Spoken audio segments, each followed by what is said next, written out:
اعوذ باللہ من الشیطان الرجیم بسم اللہ الرحمن الرحیم الحمد للہ رب العالمین الحمد للہ الذی نور قلوبنا بشعاع محبت العلویہ واکمل دیننا بالولایۃ الحیدریہ وجعلنا من المتمسکین بالعطرۃ الفاطمیہ والصلاة والسلام علی سید الانبیاء وخاتم المرسلین سیدنا وحبیبنا وحبیب الہ العالمین ابی القاسم محمد اللہم صلی علی محمد وعلی آلہ طیبین الطاہرین المعصومین اذہب اللہ عنہم الرجس وطہرہم تطہیرا اللہم صلی علی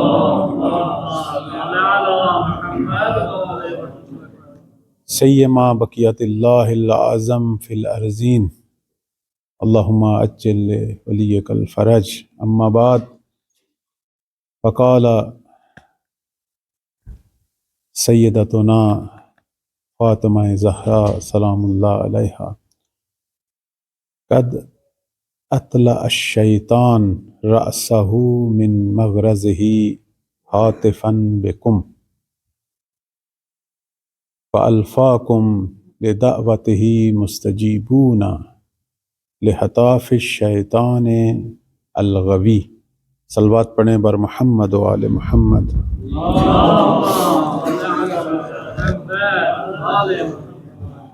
بہت ہی مختصر سا پروگرام ہے ایام فاطمیہ کی مناسبت سے، زیادہ وقت آپ کا نہیں لوں گا، صرف 2-3 نکتے ہیں بی بی کی عظمت اور ان کی فضیلت پر۔ ہمارا جو عقیدہ ہے وہ یہ ہے کہ اللہ تعالیٰ کی کسی قوم سے، کسی خاندان سے کوئی رشتہ داری نہیں۔ خدا نے عزت اور فضیلت اور عظمت کی راہیں کھولی ہوئی ہیں، اور یہ اللہ اپنے علم ازلی اور ابدی سے جانتا ہے کہ میری پوری خلقت میں کون سے لوگ ہیں کہ جو ان عظمت اور کمال کی راہوں کو جہاں تک ایک بشریت کی طاقت ہے وہاں تک طے کریں گے۔ تو پروردگار نے انہی ہستیوں کو ہمارے لیے اسوہ قرار دیا۔ انہی ہستیوں میں سے ایک باعظمت ترین ہستی حضرت زہرا سلام اللہ علیہا ہیں، جو کہ محور ولایت، محور عصمت قرار پائیں، اور یہ بہت بڑا فرمان ہے ہمارے 11ویں مولا کا، ہمارے لیے قابل تأمل بھی ہے۔ بی بی کی عظمت ہمارے سامنے روشن ہو جاتی ہے، جس کی کوئی حد ہی نہیں۔ فرماتے ہیں کہ ہم لوگوں پر حجت ہیں لیکن ہم ائمہ پر ہماری جدہ زہرا حجت ہے۔ بی بی کی عظمت ان کے فرامین سے، ان کے خطبات سے، ان کی عبادت سے، ان چیزوں سے ظاہر ہوتی ہے۔ اس سے پتہ چلتا ہے کہ کیوں اللہ نے اس ہستی کو اپنی کنیز قرار دیا، کیوں پروردگار نے اس ہستی پر بھی کچھ چیزیں نازل کیں، در حالانکہ پیغمبر اسلام موجود تھے۔ حتیٰ ان کی رحلت کے بعد مصحف فاطمہ بی بی کی عظمت پہ دلالت کر رہا ہے کہ جبرائیل آئے اور کچھ پیغامات الہی کے جو مصحف فاطمہ کی شکل میں ہمارے ائمہ علیہ السلام کے پاس موجود ہے۔ میں صرف اشارہ کروں گا بی بی کے خطبات میں کچھ جملوں کی طرف، جس سے پتہ چلتا ہے کہ حضرت صدیقہ طاہرہ علم و معرفت اور بصیرت کے کس مقام پر تھیں، اور جو نکات انہوں نے اس وقت فرمائے اور آج تک ہم انہی ادوار سے گزر رہے ہیں۔ صلوات پڑھیں بر محمد و آل محمد۔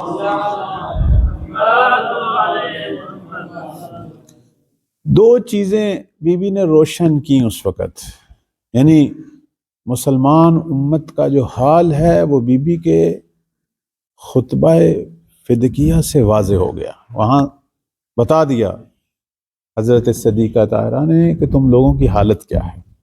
میں چھوٹی سی تمہید میں عرض کروں گا. کسی معاشرے کا انحطاط اس وقت شروع ہوتا ہے، زوال اس وقت شروع ہوتا ہے کہ جب ظلم ہو اور لوگ چپ کر جائیں. یہ اس معاشرے کے زوال کی علامت ہے. حتیٰ کسی گھرانے کے، کسی خاندان، کسی ملت کے زوال کی. بظاہر وہ دیندار نظر آئیں آپ کو، ان کی داڑھیاں نظر آئیں، ان کے پیشانیوں پر محراب نظر آئیں، بقول معصوم کے فرماتے ہیں جثتہم جثت آدمیین وقلوبہم قلوب الشیاطین.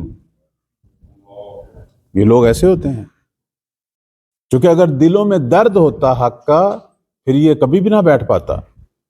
لہذا کسی ملت کا انحطاط اور زوال پہلی کس چیز سے مشخص ہوگا کہ ظلم ہو رہا ہے اور وہ خاموش ہو گئے.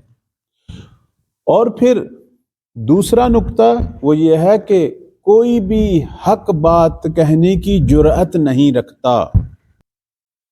اپنا حق واضح کیا قرآن کی آیات کے ساتھ، ایسے ایسے دلائل دیے، انسان حیران ہو جاتا ہے. واقعاً عالمائے غیر معلمہ یہ مقام تھا بی بی کا، ایسے ایسے دلائل، لیکن کسی شخص نے اٹھ کر نہیں کہا کہ زہرا حق تیرے ساتھ ہے.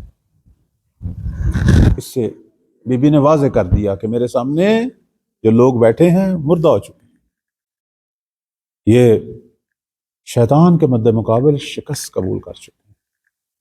اسی لیے آپ دیکھیں کہ جب اس خطبے کے بعد بی بی گھر تشریف لائیں، اگلے دن ظاہراً مہاجرین اور انصار کی خواتین جب گھر میں جمع ہوئیں تو انہوں نے پوچھا بی بی سے کہ آپ کا کیا حال ہے؟ فرماتی ہیں اصبحت واللہ عائفۃ لدنیاکم، خدا کی قسم میں نے اس حال میں صبح کی کہ تم لوگوں کی اس دنیا سے بیزار ہو چکے. کیونکہ بی بی کو کوئی کچھ نظر ہی نہیں آ رہا تھا کہ وہ کسے کہے. سننے والے کان خاموش ہو چکے. ہمارے فروع دین کے اندر امر بالمعروف نہی منکر ہے تو بعد میں، لیکن اساسی ترین چیز یہی ہے کہ جس پہ پورا دین کھڑا ہو، پورا دین اس پہ کھڑا ہوا ہے. اگر یہ نہ ہو تو دین ہی نہیں ہے. بلکہ کسی نے امام معصوم سے پوچھا کہ مثال کے ساتھ بتائیں کہ کیوں امر بالمعروف اتنا ضروری ہے. فرمایا اس کی مثال کشتی کی مانند ہے. اگر کشتی میں ایک سوراخ ہو جائے اور اسے اگر موقع پہ بند نہ کیا جائے تو نتیجہ کیا نکلے گا کہ پانی اس میں جمع ہوتا جائے گا اور پوری کشتی اور اس کے اندر جتنے بھی لوگ ہیں سب کو غرق کر دے گا. اگر کسی معاشرے کے اندر برائی، ظلم، انحراف کے مد مقابل آواز بلند نہ کی جائے، امر بالمعروف نہ کیا جائے تو وہی فساد پورے معاشرے کو لے کر غرق کر دے. اور یہی ہوا. پہلے ظلم پر کسی نے آواز بلند نہیں کی، اس کے بعد ظالم ترین لوگ بنی امیہ اور بنی عباس کے ظالم سلاطین ملت اسلامیہ پر حاکم ہو گئے. اور ایک ایسا جلاد حاکم ہو گیا حجاج بن یوسف. لوگ تعجب کرتے تھے کہ ملت اسلامیہ کا کوفہ اور بصرہ بہت بڑا علاقہ تھا ملت اسلامیہ کا، ایسا شخص، ایسا ظالم کہ جو ہزاروں لوگوں کو اس نے قتل کیا بے گناہ، لیکن کوئی کچھ بھی کہنے والا نہیں تھا. پہلے ظلم پہ خاموش ہوئے، پہلی حق تلفی پہ خاموش ہوئے، اور کہاں تک کام پہنچا کہ حجاج جیسے لوگوں کو، یزید جیسے لوگوں کو بے عنوان سلطان، حاکم، خلیفہ قبول کرنا پڑا. یہ وہی چیز تھی جو بی بی نے اپنے خطبے میں فرما دی تھی کہ تم نے سب سے بڑی جو خطا کی ہے ولایت اور امامت کو اس کے اصلی مقام سے ہٹایا. میں چونکہ زیادہ ٹائم نہیں لوں گا، صرف اشارہ کروں گا کہ جب غدیر میں اعلان ہوا تھا، اس کے بعد جو آیہ مجیدہ نازل ہوئی، آیہ اکمال، آپ سب کو حفظ ہے، الیوم اکملت لکم دین. اس آیت کے اندر 3 پیغام تھے اور ایک چوتھا پیغام اس سے پہلے تھا۔ پہلا پیغام کیا تھا کہ تمہارے لیے دین کامل ہوا۔ اللہ تعالیٰ نے امیر المومنین کی ولایت کے بعد جب ان کا اعلان ہو چکا تو خدا نے بھی کہا کہ تمہارے لیے دین کامل ہو گئے، نعمتیں کامل ہو گئی ہیں، اور میں نے دین اسلام پر اپنی رضایت کا اظہار کر دیا۔ چوتھی چیز جو اس سے پہلے فرمائی تھی، الیوم یئس الذین کفروا، آج کافر جو ہیں وہ مایوس ہو گئے ہیں۔ کیوں؟ کیونکہ آج دنیا والے متوجہ ہو گئے ہیں، دنیا کے سارے شیطان، حتیٰ وہ شیطان اور جو اس کے ماننے والے تھے انسانوں کے اندر، شیاطین الجن و انس، جب انہوں نے دیکھا کہ محمد اپنے جیسا محمد خلیفہ بنا کر جا رہا ہے، کچھ مایوس ہو گئے۔ کیونکہ بی بی نے اپنے خطبہ میں ایک جملہ فرمایا تھا جو میں نے صدر کلام اس جملے کو موضوع قرار دیا۔ اب اس جملے کو، اب میں یہ مقام اس کی تشریح کروں گا اور پھر میں غدیر کی اہمیت پر تھوڑا سا جو ہے وہ آپ کو لے چلوں گا، اس پر تھوڑی سی روشنی ڈالوں گا۔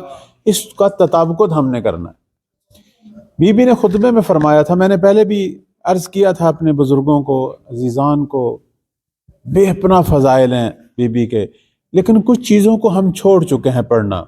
آئیں بی بی کے خطبات سے استفادہ کریں، اس سے ان کی عظمت کا، ان کے علم کا، ان کی بصیرت کا، اور وہ جو جملہ ہے معصوم فرماتے ہیں کہ ہم پر حجت ہے بی بی، اس کا پتہ چلتا ہے بی بی کے فرامین سے۔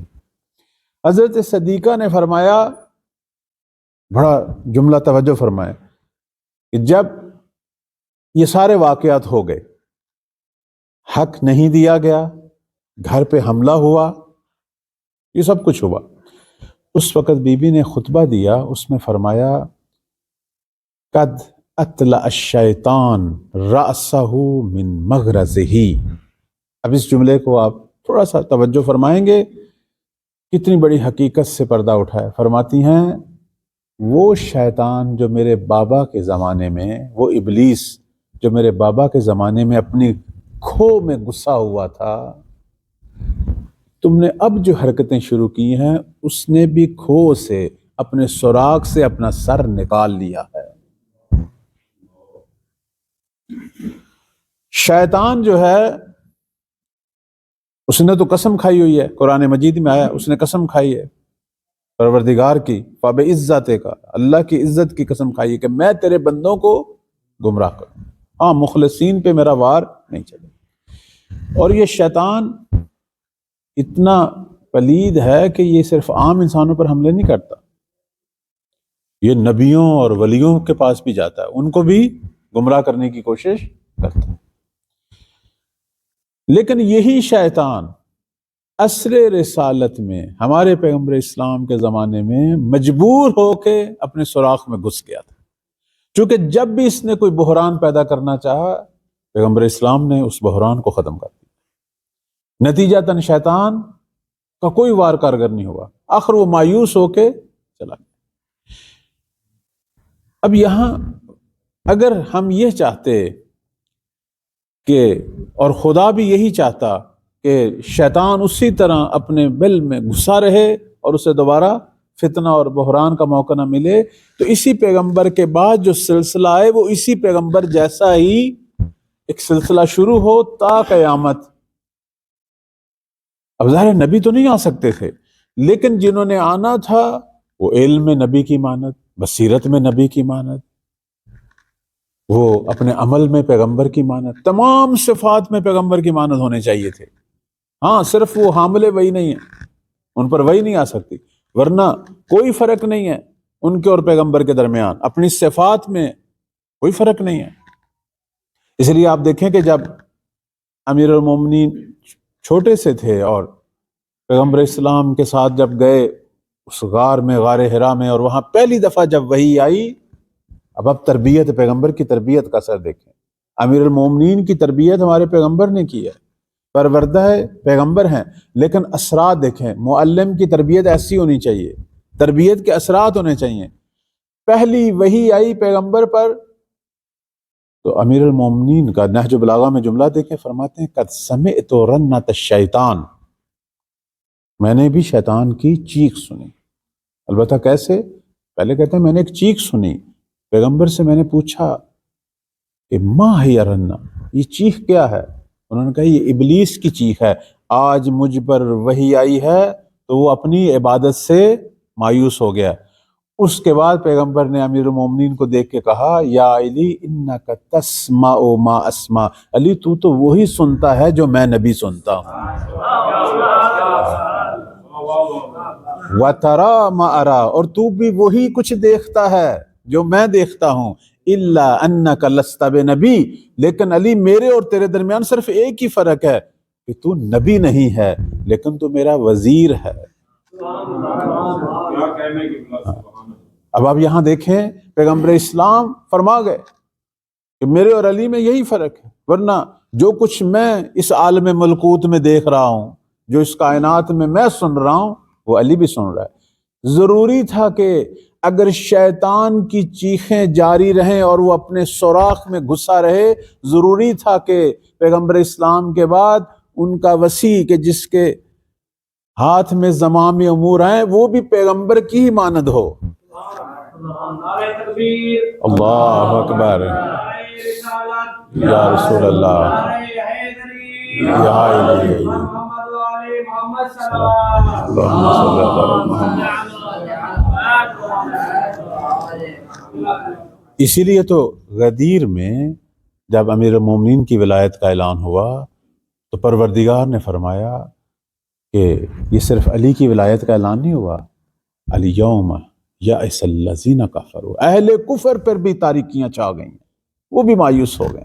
وہ یہ سمجھ رہے تھے کہ یہ جو پیغمبر اسلام کی یہ تبلیغ ہے، یہ دین ہے، یہ ان کی رحلت کے بعد ختم ہو جائے گا اور ہم بساط ہمارے پاس آ جائے گی اور ہم دوبارہ دنیا کو جہالت کی طرف لوٹا دیں گے۔ لیکن علی کی ولایت نے شیطان اور شیطان کے سارے پیروکاروں کو مایوس کر دیا، مایوس کر دیا۔ اب آئیں خطبہ فدق میں، بی بی نے فرمایا اگر نبوت کے بعد امامت خلافت کو سنبھالتی تم دنیا اور آخرت کی سعادتیں حاصل کر لیتے، لیکن تم نے کیا کیا؟ تم نے امامت کو خلافت سے جدا کیا۔ اب کیا ہوا؟ قد اطلع الشیطان رأسہ من مغرزہ، وہ شیطان جس کو میرے بابا نے مجبور کیا ہوا تھا کہ وہ اپنے بل میں گھسا رہے، تمہاری ان حرکتوں سے اس نے بھی اپنا سر باہر نکال لیا۔ اور کس شخص کو خلیفہ بنایا کہ جس نے منبر پر بیٹھ کے کیا کہا؟ ایھا الناس الشیطان قد یأترینی، اے لوگو کبھی کبھی شیطان مجھ پہ مسلط ہو جاتا ہے، کبھی کبھی میں بھی شیطان کے وسوسوں کا، یعنی ایک معصوم ہادی کو چھوڑ کر اس شخص کو اپنا ہادی بنا لیا کہ جو خود شیطان سے تنگ۔ اب ظاہر ہے اس امت کا یہی حال ہونا تھا جو ہو رہا۔ اور اس کے بعد بی بی نے فرمایا شیطان نے صرف سر نہیں نکالا، عاطفاً بکم، خوشی سے تمہیں آوازیں دے رہا ہے، فَأَلْفَاكُمْ لِدَعْوَتِهِ، تمہیں اپنی طرف بلا رہا ہے، اور اس پر ستم یہ ہے کہ مستجیبون لہتاف شیطان الغوی، تم بھی شیطان جو گمراہ کر رہے اس کی آوازوں پر لبیک کہہ رہے ہو۔ یہ بی بی نے اس وقت پورے معاشرے کا نچوڑ بیان کر دیا میرے عزیزو۔ اور اس کے بعد پھر شیطان نے دوبارہ اپنا سر جو ہے وہ دوبارہ اپنے بل میں یا کھو میں نہیں رکھا، اس کے بعد شیطان راج کر رہا ہے۔ اہل حق ہمیشہ مستضعفین رہے ہیں، اس کے بعد ایسے ایسے لوگ مسلط ہوئے کہ جن کا ظاہر دین تھا لیکن باطن شیطان کو لبیک کہنے والے، اور آج تک ہیں، ابھی تک ہیں۔ مجھے آپ بتائیں ابھی جو واقعہ ہوا ہے، ہم تو رو رہے ہیں نا، لوگ کہتے ہیں کہ یہ جھوٹ ہے، بعض لوگ یہ کہتے ہیں یہ جھوٹ ہے کہ یہ حملہ ہوا تھا دروازے پر۔ بھلا مسلمان اور ایک خاتون پہ حملہ کرے، یہ ممبروں پہ بیٹھ کے سوشل میڈیا پہ بچوں پہ حملہ کرے، آج مشخص ہو نہیں رہا. ابھی پارا چنار کا واقعہ جو ہوا ہے، خواتین کو ذبح کرنے والے کون ہیں؟ چھوٹے چھوٹے بچوں کے منہ میں گولیاں مارنے والے. یہ کس کی سیرت ہے؟ پیغمبر اسلام کی اتنی جنگیں ہوئی ہیں کفار سے، یہود سے، نصارہ سے، اتنے غزوے، لیکن کسی جنگ میں یہ حکم نہیں تھا کہ آپ نے مد مقابل جو نہتا کوئی شخص ہو کہ جس کے ہاتھ میں اسلحہ نہ ہو اس پہ حملہ کرنا ہے. کجا کسی کی خاتون یا بچے پہ، حتیٰ مرد پہ کہ جو ہاتھ میں اسلحہ نہیں ہے اس پر حملہ کرنے کی اجازت نہیں تھی. یہ ہے ہمارے پیغمبر کی سیرت. اس دو طرح کا اسلام شروع سے چلا آ رہا ہے. ایک اسلام وہی ہے جو پیغمبر سے شروع ہوا. آپ جنگ کے اصولوں میں دیکھ لیں، فرماتے تھے جس نے اسلحہ نہیں اٹھایا، جو جنگ نہیں لڑ رہا، اس پہ ہم نے حملہ نہیں کرنا.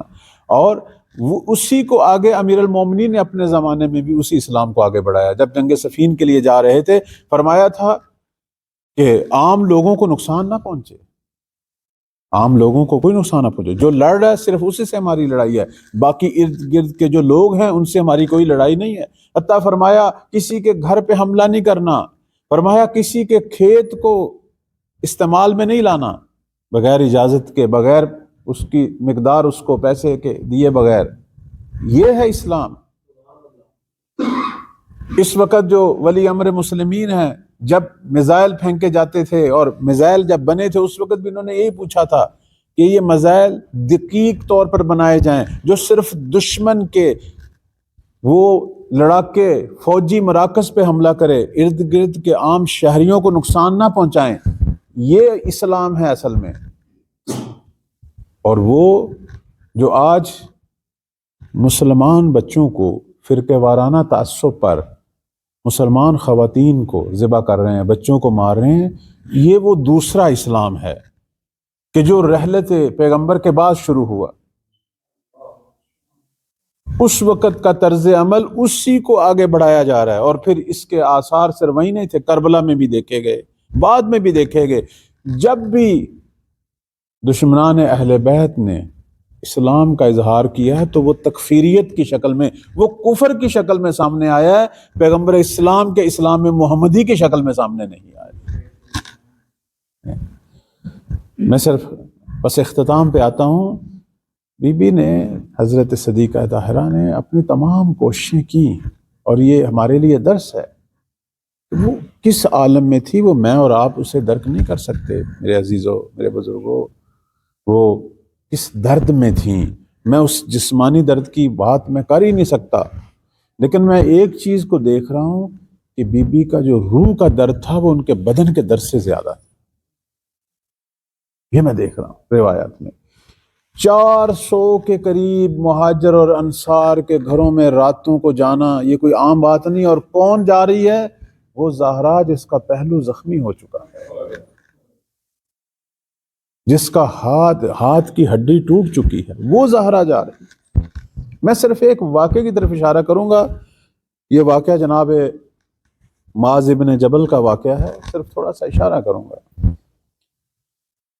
معاذ ابن جبل یہ کوئی معمولی شخص نہیں ہے. رسول اللہ کے زمانے میں یمن کا گورنر تھا، اور کہتا ہے کہ ایک رات میرے دروازے پہ دستک ہوئی. میں نے دروازہ کھولا تو دیکھا امیر المومنین اپنے دونوں شہزادوں کے ساتھ کھڑے ہیں، اور پیچھے ایک ناکہ ہے کہ جس پہ صدیقہ طاہرہ بیٹھی. میں بڑا حیران ہوا کہ رسول اللہ کی بیٹی میرے گھر میں. کہنے پوچھا امیر المومنین نے، معاذ اجازت ہے تیرے گھر میں آئیں؟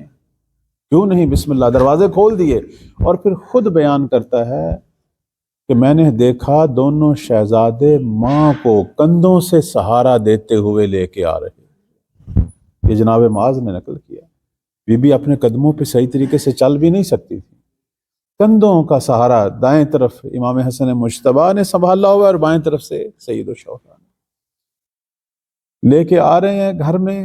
گھر میں جب بی بی تشریف فرما ہو گئی تو معاذ نے کہا کہ بنت رسول، آپ مجھے حکم دیتے میں خود آپ سے ملنے کے لیے آ جاتا، آپ نے کیوں اتنی زحمتیں کی؟ کہنے لگی معاذ، اب یہ جملہ جو ہے آپ یہاں توجہ فرمائیں، میں نہیں کہتا کہ یہ جو بعض لوگ انکار کرتے ہیں کہ نہیں جلا دروازہ، نہیں شہید ہوئے محسن، آپ اس جملے سے اندازہ لگا لیں کہ بی بی کا کیا عالم تھا۔ فرماتی ہیں یا معاذ قد جئتک مستنصرا، معاذ میں تیرے پاس کچھ مدد لینے کے لیے آئی ہوں، یعنی اظہار غربت، معاذ ہم پر ایک ایسا وقت آ گیا ہے تو ہماری مدد کرے گا۔ اللہ تڑپ کے بولا، کہنے لگا بی بی حکم کریں، میں غلام ہوں آپ کا، میں حاضر ہوں۔ کہا معاذ ہم اہل بیت پہ ایک برا وقت آ گیا ہے، میں تجھ سے مدد لینے کے لیے آئی ہوں۔ اور اس کے بعد جب بی بی نے کہا کہ میں کون سی مدد لینے کے لیے آئی ہوں، تو اس کے بعد معاذ چپ کر گیا، پوچھنے لگا، کہنے لگا اے رسول کی بیٹی مجھے یہ بتا، آپ صرف میرے پاس آئی ہیں یا اور لوگوں کے پاس بھی گئی ہیں؟ کہا معاذ میں تو سارے مہاجر اور انصار کے گھروں میں جا چکی ہوں۔ اس نے کہا بی بی پھر یہ بتائیں کہ انہوں نے آپ کو جواب کیا دیا؟ اس کے بعد بی بی نے کہا سب نے انکار کر دیا معاذ، کسی نے میری مدد کے لیے اپنے آپ کو تیار نہیں کیا، کوئی بھی میری مدد کے لیے تیار نہیں ہوا۔ اس کے بعد معاذ نے کہا کہ اے رسول کی بیٹی مجھے یہ بتا، میں اکیلا تیرے لیے کیا کر سکتا ہوں؟ اگر میں تیار بھی ہو جاؤں گا تو میں بھی مارا جاؤں گا، لہٰذا میں تیری مدد نہیں کر سکتا۔ بس یہ سننا تھا۔ بی بی زہرا اٹھ کھڑی ہوئی، وہ جو حسن و حسین کا سہارا لے کے گھر میں آئی تھی، معاذ کہتا ہے اب اکیلی ہی بغیر کسی سہارے کے دروازے کی طرف تیزی سے بڑھ رہی تھی اور صرف یہ کہہ رہی تھی میں تم سب کی شکایت اپنے بابا سے کروں کہ زہرا تم سے مدد مانگنے کے لیے آئی ہے اور تم اسے خالی ہاتھ لٹا رہے ہو۔ اجرکم اللہ۔ اب امام حسن مجتبی کی میں روایت پڑھوں گا، کہتے ہیں کہ وہ رات جس رات معاذ سے مل کے آئی تھی، پوری رات زہرا نہیں سوئی، یا کروٹیں بدلتی رہیں یا مصلی عبادت پہ فقط سجدے اور رکوع کی حالت میں رہیں، اور بار بار میرے کانوں میں یہ آواز آ رہی تھی اپنی ماں کی کہ الہی الحقنی بے ابی محمد، اے پروردگارہ اب فاطمہ کا جینے کو دل نہیں کرتا، مجھے میرے بابا سے ملا دے۔ اجرکم اللہ، اجرکم اللہ۔ کہتے ہیں کہ صبح ام سلمہ نے حضرت زہرا کے چہرے پر موت کی زردی دیکھی، پریشان ہو کے چل پڑیں، باہر نکلی کہ میں پہنچوں امیر المومنین کی خدمت میں، بتاؤں۔ سامنے سے مولا آ رہے تھے۔ اب مولا نے ام سلمہ کے چہرے کے حالات دیکھے تو تیز تیز قدم بڑھاتے ہوئے گھر میں آئے ہیں۔ کہتے ہیں یہ آخری لحظات تھے بی بی کے جب مولا پہنچے ہیں۔ روایات میں ہے کہ مولا نے آ کے وضع رأسہ فی حجرہ، امیر المومنین نے بی بی کا سر اپنی گود میں رکھا۔ اب یہ آخری جو جملے ہیں، جملے تو کافی ہیں، میں صرف اس میں سے ایک قصہ بیان کرتا ہوں۔ بی بی نے وصیتیں کرنی شروع کی، اور ایک وصیت کیا تھی کہ یا علی غسلنی باللیل، اے علی جب میں دنیا سے چلی جاؤں تو مجھے رات کو غسل دینا، وکفنی باللیل، اور مجھے رات کو کفن دینا، اور اس کے بعد فرمایا مجھ پہ نماز قائم کرنا، ودفنی باللیل، اور رات کو ہی مجھے دفن کر دینا، ولا تعلم احدا، اور کسی کو بلانے کی ضرورت نہیں ہے علی۔ اللہ۔ اور اس کے بعد فرماتی ہیں اپنے بچوں کو یاد کرتے ہوئے قیامت تک آنے والے سادات کو یاد کیا، فرماتی ہیں علی وقر السلام منی علی ولدی الی یوم القیامہ، قیامت تک میری نسل میں سے جو سادات آ رہے ہیں، جو میری اولاد آ رہی ہے، سب کو میرا سلام کہنا۔ عرض خدمت یہ ہے کہ جب یہ حالت طاری ہوئی، امیر المومنین کچھ دیر تو بیٹھے، پھر اٹھ کے باہر چلے کسی کام سے۔ بی بی ام سلمہ کی روایت ہے، اور جس کو علامہ مجلسی نے بہار میں نقل کیا، کہتے ہیں کہ بی بی نے ام سلمہ کو کہا کہ میرا وقت آخر آ پہنچا ہے، اگر میں دنیا سے چلی جاؤں میرے بچوں کو نہیں بتانا جب تک انہیں کھانا نہ کھلا دے، بچوں کو پہلے کھانا کھلا دینا پھر میری موت کی اطلاع دینا۔ بی بی جب دنیا سے چلی گئیں، ام سلمہ نے پتہ نہیں کس طریقے سے کھانا کھلایا، وہ میں نہیں پڑھ سکتا، لیکن ام سلمہ دوڑی ہیں پھر دوبارہ امیر المومنین کو مسجد سے بلا کے آئی ہیں، کہتے ہیں مولا جب آئے اور زہرا کا جب وجود دیکھا تو امیر المومنین نے رونا شروع کیا۔ اب باپ کے آنسو دیکھ کر بچے متوجہ ہوئے کہ ماں دنیا سے چلی گئی۔ اب علامہ مجلسی کہتے ہیں کہ روایات یہ کہتی ہیں کہ حسن مشتبہ تو سر کی طرف سے تھے اور لپٹے ہوئے تھے ماں سے، حسین ماں کے قدموں سے لپٹے ہوئے تھے اور اپنے رخسار جو ہے ماں کے قدموں سے رگڑ رہے تھے۔ اور یہ اس کے بعد میں بس آخری جملے کی طرف آتا ہوں، کہتے ہیں مولا نے غسل اور کفن دیا رات کو اور نماز قائم ہوئی، اور اس کے بعد جنازے کی تشییع اور جنازے کو اٹھانے کا وقت تھا۔ اب بی بی نے تو منع کر دیا تھا کہ یا علی کسی کو نہیں بلانا، پتہ نہیں امیر المومنین کے ذہن میں کیا آیا، حسن و حسین کو بھیجا جاؤ سلمان کو بلا کے لاؤ۔ اب میں یہاں سے جناب سلمان کی روایت آپ کی خدمت میں بیان کروں گا۔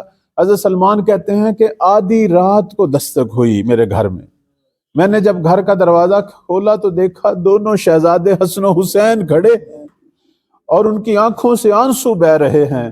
میں نے پوچھا شہزادوں کیا ہوا تمہیں، کیوں رو رہے ہو، خدا خیر کرے۔ کہنے لگے تجھے نہیں پتا ہماری ماں کو شہید کر دیا گیا۔ سلمان فوری طور پر اٹھے، کہتے میں دوڑتا ہوا امیر المومنین کے گھر کی طرف گیا، علی کھڑے تھے، وہ علی جو صبح سے سب کو تسلی دے رہے تھے، سب رو رہے تھے، علی سب کو تسلی دے رہے تھے۔ کہتے ہیں جب سلمان کو دیکھا اب علی کا دامن ضبط بھی ٹوٹ گیا، وہی علی جو پہاڑ تھا صبر کا اب سلمان کو اپنے سینے سے لپٹایا، کہنے لگے سلمان نبی کی امانت مجھ سے رخصت ہو گئی، سلمان زہرا قتل ہو گئی۔ اور اس کے بعد کہتے ہیں سلمان میں نے تجھے اس لیے بلایا تھا، تجھے یاد ہے جب زہرا کی رخصتی ہوئی تھی، شادی ہوئی تھی، تو زہرا کے ناکے کی مہار لے کے آیا تھا، آج زہرا دنیا سے رخصت ہو رہی ہے، سلمان آج زہرا کا جنازہ قبرستان کی طرف